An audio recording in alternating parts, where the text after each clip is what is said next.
I'm the National Agribusiness Manager for Silver Fern Farms.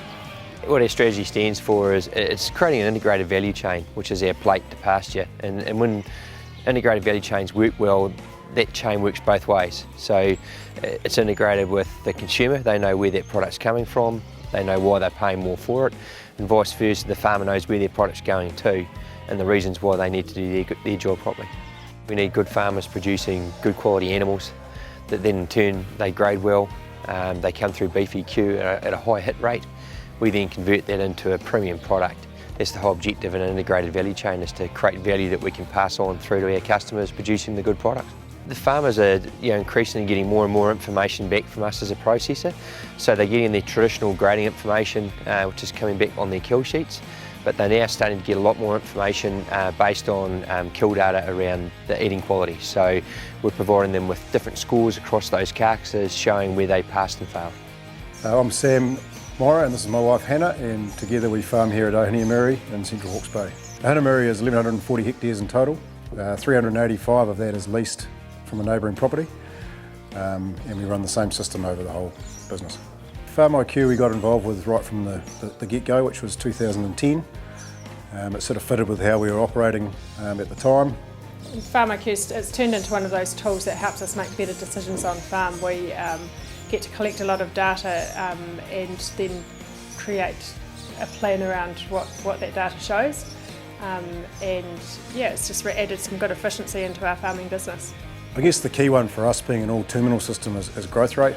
So we're looking at growth rates from different forages, different times of the year. We've used it for determining the benefits of feeding ewes better pre-set stocking, and the benefits we've got from that have been increased survival, less death rate in ewes, better lactation, heavier lambs at docking. So for some farmers the data is very easy to use. They know the areas that they can improve straight away on farm, get benefits out of it. For some, they probably need to go back on farm and start to do more measurement, probably have a look at their farming systems on what they can change to generate both a return on farm as well as come up with that better product. They're wanting to know what breeds are perhaps delivering better quality animals. They do like to benchmark themselves against other farmers.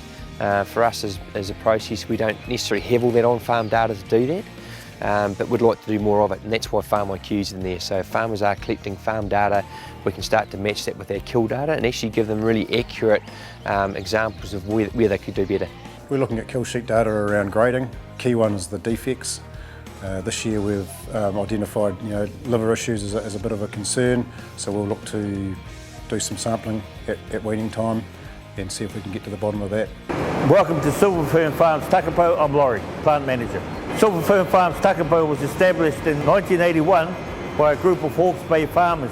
Now the plant processes between 12 and 13,000 lamb equivalents per day.